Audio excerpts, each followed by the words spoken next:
We know that occultists like to do their talking through symbols, so we only have to look at those surrounding the new Europe to see evidence of what it truly represents. At the moment there are two European Parliament buildings, one in Brussels, Belgium, and a more recent construction in Strasbourg, France. This is a picture of the one in Strasbourg, which has deliberately been built to symbolise the unfinished Tower of Babel. Now why is it circular and not a ziggurat or pyramid shape? Well, they based the design on this painting by a 16th century artist, Peter Bruegel. So although the painting is inaccurate and consequently the design of the building is inaccurate, the intent behind it is clear to see. This is the poster that announced the completion of the Strasbourg Tower in 1999. As you can see, they didn't even try to hide the fact that it was based on the Tower of Babel, as they used a representation of the original painting in the poster rather than a photo of the actual building. This poster was actually banned after it caused so much controversy. The slogan at the bottom right reads, "Many tongues, one voice." Remember that God scattered people with different languages to stop them constructing their satanic system and their satanic tower. Well, here they explicitly reveal the intention to reverse what God did at the original Tower of Babel and to reconvene in unified defiance of God. It has taken several millennia for Satan to achieve this reversal, but in modern day Europe, and indeed in the whole world, there is now a dominant international language of English that the vast majority understand. This allows cooperation between nations that had been impossible since Genesis 11. You may also notice that there are 12 stars around the top of the tower in the poster. The EU flag is a circle of 12 stars, but notice that these particular stars are inverted. We know that inverted pentagrams represent Satan as the horned god Baphomet. So we have openly satanic symbols not only alongside, but encircling and hovering over the new Parliament building. This is symbolic of Satan's position of authority in the European system. Here is the actual EU flag. The European flag was itself designed by a devout Catholic, Arsène Heitz, who was inspired by the halo of 12 stars that often encircles Mary's head in Catholic pictures. Pope John Paul dedicated the continent of Europe to Mary, and his successor Pope Benedict XVI made the unification of Europe under Mary's Catholicism the primary goal of his papacy. Because the Catholic Mary is none other than the ancient demonic deity Asherah, they were dedicating the European Union to her spiritual rule. One thing I've also noticed recently about the EU flag is that they've started stylizing it into an all-seeing eye symbol at various events.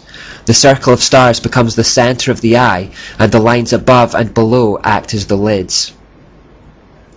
The national anthem for the European Union is Ode to Joy. The lyrics were written by Friedrich Schiller, and the poetic translation of the German goes as follows. Joyful spark of hope and glory, unity with the divine, drunken under fire goddess, we approach thy holy shrine. Thy magic shall unite forever those nations which were not. Every mortal becomes one, and your rule shall not be forgot. So the national anthem of Europe is therefore an anthem to Asherah that talks about bringing everyone into unity with the divine so that we may become as gods ourselves. It talks about entering the shrine of the pagan goddess with drunkenness and being united by the power of magic and fire. This is deeply wicked stuff. Within the main chamber of the Strasbourg unfinished tower building there are 679 seats. They have all been filled except one which currently lies empty, the 666th one. And now to the crux of the matter. One of the first things I did in this series was to draw a line from Genesis 11 that talked about a literal Babylon to Revelation 17 that talked about Mystery Babylon as the mother of all prostitutes, the fountainhead of evil. My goal throughout this whole series in a way has been to show the link between those 2 points. So we can now go to Revelation 17 and it should start to make a lot of sense. Come with me, he said, and I will show you the judgment that is going to come on the great prostitute who rules over many waters. The kings of the world have committed adultery with her, and the people who belong to this world have been made drunk by the wine of her immorality. So the angel took me in the spirit into the wilderness. There I saw a woman sitting on a scarlet beast that had 7 heads and 10 horns, and blasphemies against God were written all over it. The woman wore purple and scarlet clothing and beautiful jewellery made of gold and precious gems and pearls. In her hand she held a gold goblet full of obscenities and the impurities of her immorality. A mysterious name was written on her forehead, Babylon the Great, mother of all prostitutes and obscenities in the world. I could see that she was drunk with the blood of God's holy people who were witnesses for Jesus. I stared at her in complete amazement. The woman, as we know, is the goddess who is the embodiment of this false religious system that started back in Babylon. The same false mystery religion we've been following throughout all history in this series. Continuously throughout that time, the same goddess has kept popping up in the background under the name of Semiramis, or Asherah, or Jezebel, or Mary, or the goddess of reason. This evil system is the source of all obscenities in the world. We've seen that. How what started in Babylon has flowed down through history, creating all false religions and polluting people with evil ideas, causing oppression, death and misery by various means. Revelation tells us she is drunk with the blood of God's holy people. We've seen that too.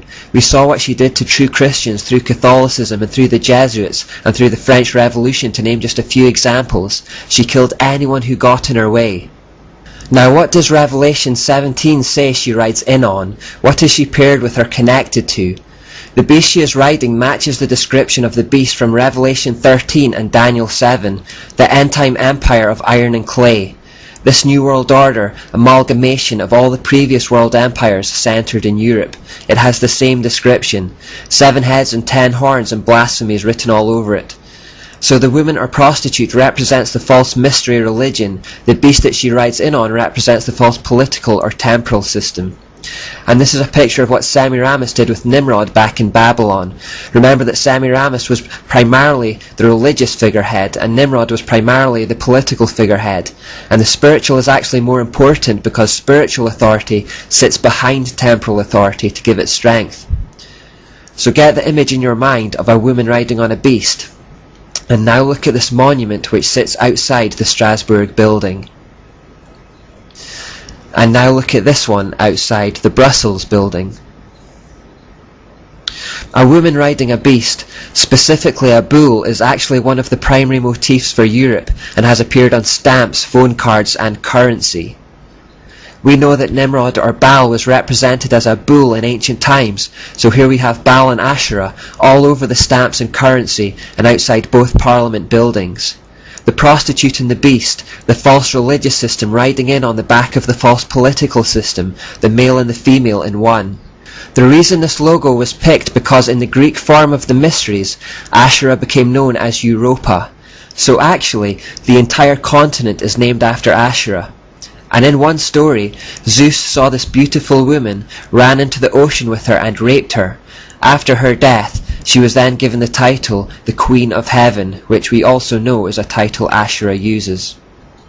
The European Union has 3 legislative branches: the European Commission, the European Council, and the European Parliament. Most of the legislative power lies with the Commission and the Council. Both of these branches are completely undemocratic. Those on the Commission are unelected and it is unaccountable to any electorate. It cannot be changed or removed by the people. When the Commissioners are given their role, they take an oath to abandon any national allegiance. So effectively it is run by an elite who can do what they like. And they are the ones who come up with the policies in the EU. The next branch down, the European Council, is made up of the Prime Ministers and Presidents of Member States. While they have been elected by the people of their nation, they make decisions without consulting national parliaments and act effectively like elected dictators.